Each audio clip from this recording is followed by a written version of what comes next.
Hello, hello, hello. You're tuning into another episode of The Wunderkind Show. Today's first topic, Odell Beckham Jr. So everybody already knows that we've been holding OTAs for all the NFL teams. And you remember that it was a big story that Lamar Jackson wasn't present for, I believe, the first 4 days of OTAs. Now, him not being there was put into like this big grandiose thing saying that it's a new playbook, new coach for offensive coordinator, new quarterbacks coach, all these things. You got to get acclimated. You got to learn a lot. You got to be there. You got to be there. And if you're there, your weapons will be there too.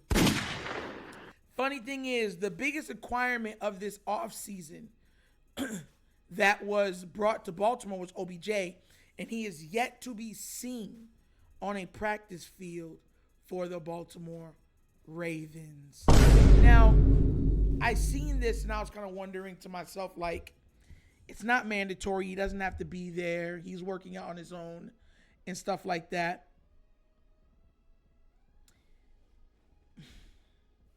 But then I started thinking, I started saying, but there's always two sides to a coin. And I started asking myself, I said, look, you're new to the team. This is not just a new team for Odell. This is a new offense for Odell. You know what I mean? Meaning a new quarterback. You have to build rapport with him. You understand? Him figuring out what your likes and dislikes are, your comfortability about running certain routes, where your strengths are, what do you see, you know what I'm saying, when you're picking what you want to do during an option route, and vice versa. Just like you'll be watching and knowing what he's looking for during an option route, his feeling, what he likes, his favorite routes to throw to, stuff like that. That's what you build. The chemistry. You're building chemistry. And they say, with Lamar, not being there, the players wouldn't want to come and practice. So that's why when everyone was saying, no one else is there. Oh, it's because the quarterback's not there. OBJ is not there. Mark Andrews is there. Bateman is there. The only two players I believe that are not there have yet to be seen is Odell Beckham Jr. and J.K. Dobbins. And the reason why I'm bringing this up is because flashbacks of the poor pass catchers that we had last year showed up in OTAs about a couple days ago, about 2 days ago. There was passes to Isabella, whatever his name is, Andy Isabella.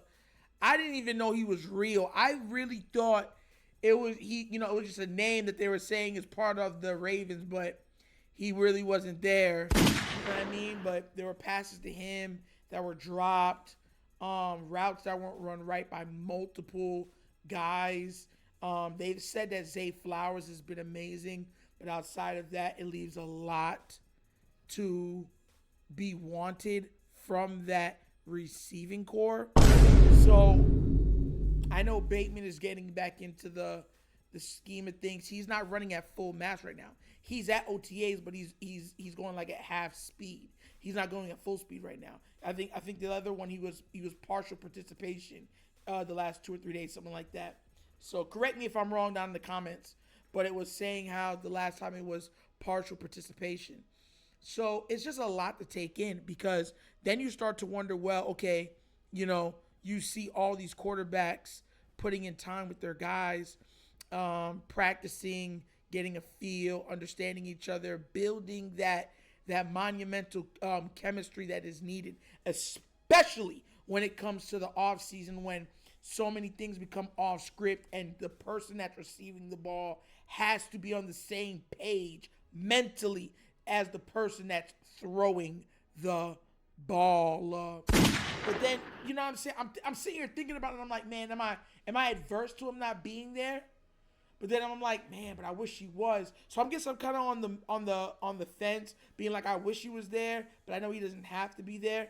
But with us implementing a new offense and T. Martin, I forgot the wide receiver coach, John Harbaugh and everyone saying, look, it's a lot. It's a lot of installation. It's a lot of going through new plays, different verbiage, understanding the checks and stuff at the line, different route combinations that will be used or be called in a time of need or distress based on checks by what the defense is doing. All of those things are being learned right now. And then wherever they're at, they're going to take it to a next level once training camp and stuff starts. But I'm not mad at Odell, you know what I mean? Because at the end of the day, it's not mandatory. I'm a little disappointed though, because it's like, you just wish he was there. I'm not disappointed in him. I'm just disappointed in, I'm saying like, oh, I wish he could be there, building rapport, you know what I mean, and stuff like that. So, I mean, it kind of is what it is. But I thought it was something that we should definitely look at because, OBJ is working out on his own and everything, but he hasn't played in a while. He has not played in a while. And on top of not playing, he's playing with a whole new set of people. New quarterback, new wide receivers coach, new coordinator, new plays, different verbiage. And I know. A lot of people say, well, OTAs don't matter. I think OTAs matter a little more when you're installing everything new. If this was Greg Roman again, I'd be like, oh, well, for one, it's not that hard to learn his pass game. Hey, I didn't mean to make a jokey joke. It was just a jokey joke. Don't get mad. But no, but because everything's already been installed, it's just a couple wrinkles that you'd be taking because you already know how the offense is ran. You know where I'm coming from? The foundation's already there. You're just building upon it. So if he missed it, I'll be like, okay, I get it. But with this, all of them are learning something new. Not just the new guy. The quarterback that's throwing you the ball is learning something new. The QB's coach is learning something new based on the type of quarterback that he says Lamar Jackson is and what he's capable of doing. You know what I mean? This is a new coordinator.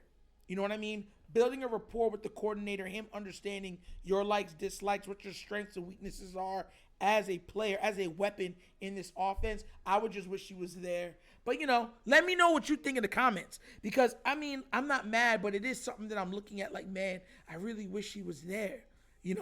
But, things happen, life happens, and I don't know that man, what he's doing. But, the Ravens are looking good. They're looking good, but I heard some troubling drops and people not running the right routes at one of the last two practices. And I heard, it was a little frustrating for some of the coaches and Lamar himself. So I'm not spreading hate at all. I'm just pointing out to the fact that I wish Odell can actually be there because of all the reasons that I just gave. And honestly, I think, he's going to have to hit the ground running in training camp. There's going to be no buffer. There's going to be no grace period, right? Because once he hits, you know what I mean, training camp, he's going to have to know what he's doing because all the installations and stuff that they did during this time, they're not going backwards. They're just building upon it. And everyone's going to say, well, Lamar missed the last one last year. Once again, same coordinator. They know the verbiage. He's used to him. He played under him for like 3 years or 4 years. Right? So it's like, I know what he's doing. I know what his tendencies and stuff are. So there's nothing much to learn from that standpoint. With Todd Monken, you're learning everything from scratch. And anybody that's been to college, anybody that is crammed, it is so hard sometimes starting something afresh, starting something new, because there's nothing you can really relate the information that you already know on. It becomes useless. But, let me know what y'all think. Should Odell be there right now? And if you believe that he shouldn't be there, tell me why. I'm not mad either way. But I think it's something that we definitely need to start looking into because it's like, man, we want to build a true contender in Baltimore, and we need everybody to be on deck. Your quarterback and everybody's there. Have you heard, honestly, are you hearing that receivers are missing from action when Patrick Mahomes is at practice? Are you hearing them missing when Josh Allen's at practice? You hear them missing when Joe Burrow's at practice? You hear this is stuff that doesn't come up. There was just a clip that showed Chase T. Higgins and Tyler Boyd on those little scooter things, and the news guys was like, hey, that's real dangerous. What are you doing riding on those? I wouldn't let them ride on that, right? But they're there, working out, training with Joe, trying to build an even more in-depth passing game. So, once again, I'm just like, whatever. But tell me what y'all think and let me know, all right? But once again, it's another episode of The Wunderkind Show. Thank you all for watching. Y'all already know how we do. We get down with jokes and laughs, but everything that we say is rooted in facts and truth. Please do remember, like, subscribe, hit that notification bell, and leave a comment. Love the comments. Just be respectful down there in the comment section, and I have no problems, all right? And if you would like to donate to this platform to help it grow, at the bottom of the screen is a QR code on this side. You see it right there? It's white with some green in it, right? It's to a Cash App, so we do all donations. It's located in the description of every video that we do, and the name of the Cash App is $The Show.